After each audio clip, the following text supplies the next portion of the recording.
It's kind of artsy.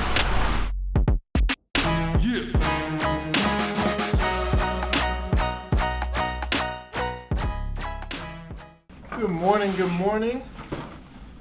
Happy Monday. Super gross outside today. That's okay. The reason is we have got our engineer starting, a new engineer. His name is Nick. He's from Chicago as well. Just a ton of really great startup experience. Super pumped for him to be able to help us out and just continue to grow. It's taken almost 6 months to find him. I just have so many layers on. Gosh, we just interviewed, but finally we found him. Just really, really happy that we waited though. I think especially for us, we're only 10 people.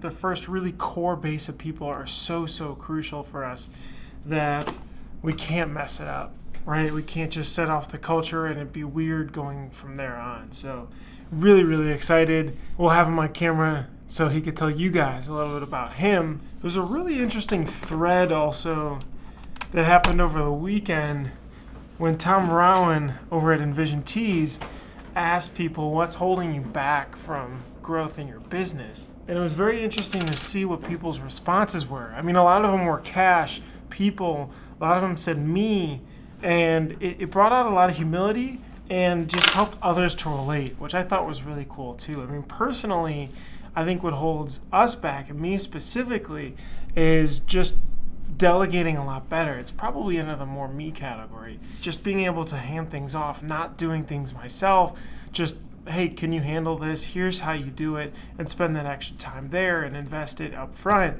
rather than keep doing it and then, you know, you're spending time doing things that you probably shouldn't be doing or I shouldn't be doing. So I thought that was pretty cool though. Thanks, Tom, for posting that one. All right, so we're gonna set up Nick's desk with some of his new swag here. I've got some new notebooks and pens. Just get him all ready for the day and make him feel at home. And I think the goal for me is I just want them to feel like, wow, this is a nice event. You really planned this out. And less of a, okay, hey, like get going, let's go out, I'll be back to you. So I booked off my calendar for the next couple days so nobody can book any meetings. And so I'll just be able to completely focus on Nick and spend as much time as possible with him, especially so he gets ramped up and he feels special, and then he can become a really good contributing member even faster. Got him a nice, well, everybody has nice hydro flasks now. Pretty pumped on those. These were on Sage, so you could find them as well and brand them for your guys' selves. There's so many extra different Printavo shirts and jerseys and Print Hustlers shirts, and fortunately Campus Steve hooked us up. I ordered a fresh batch of clothes for everybody, some new swag, some cool new design, hoodies and t-shirts. Get ready for the Chicago summer. Alright, let's go set up his desk. Welcome to the engineering room. This is just the room next door. We're at a place called Catapult in Chicago, which is a co-working space, so they just handle everything office for us, as the only thing we really need is kind of a kitchen and good internet. I'm assuming everybody's probably coming in, although one person's out though. And let's just set up his little space here. Get Nick all ready. Got him a monitor, a new laptop. On the engineering end, you gotta get more powerful laptops. It's kind of like video editing, right? You need more RAM and just some more processor speed to be able to run the application locally and do your development that you need and just be productive. I mean, any time wasted of sitting around waiting for this thing to load or this or that is just time not well spent. So we get the best that we can. Hey, what's up, Nick? Nick's early. Hey, how's it going? This is Nick's first day. Welcome. All right, let's get him going. So, Nick, where are you from? I'm from here in Chicagoland area. I grew up in the suburbs, went to school at U of I, and then have been living in the city for the last 10 years. Heck yeah. Like, what's your favorite thing to do or outside work? Ooh, outside of work? I love to travel.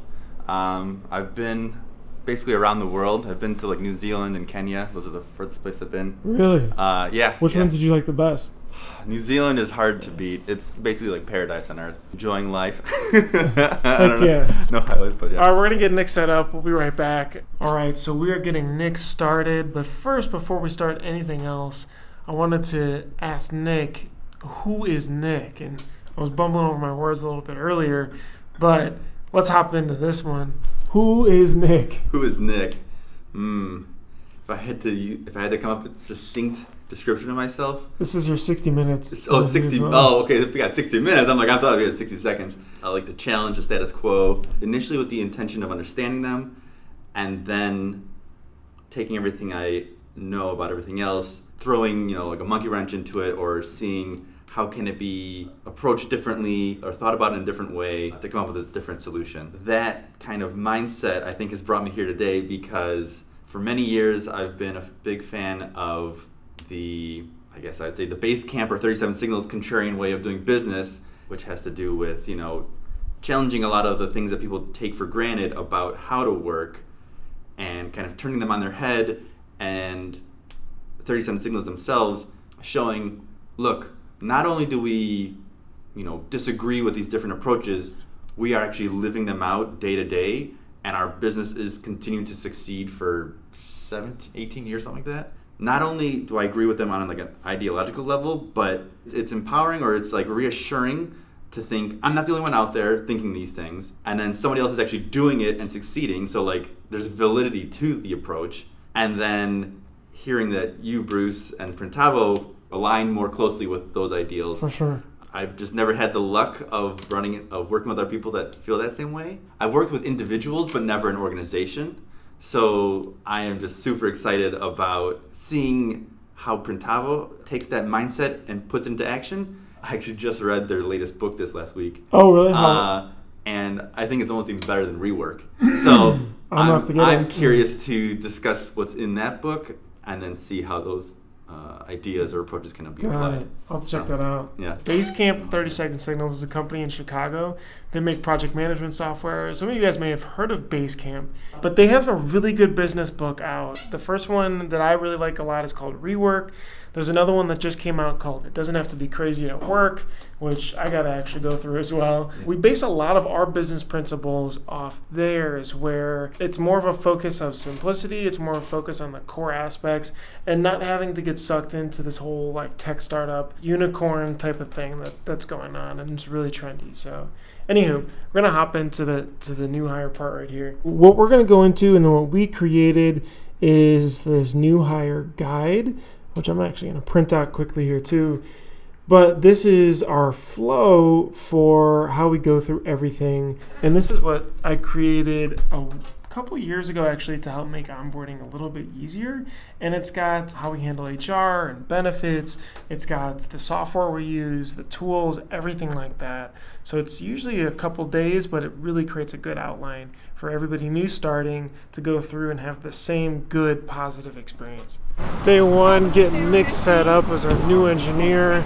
Went really well. I'm definitely tired. I guess I feel like if I spend the extra time up front and just making them super, super autonomous and can make really good decisions by themselves, then they'll be able to do that while I'm not there, and we can keep running and have everybody be able to make really good decisions. As Justin from Brillmaker said, right, if you don't train them and they stay, that's kind of scary too. So that's how we think about it, going through that full doc, just reading through everything, going through Printavo, going through all the details, going through how a shop works, and then we're actually going to spend time at a shop and just going through the full workflow again there. Again, can hopefully make them make good decisions about the product and little details and be able to add a ton more value.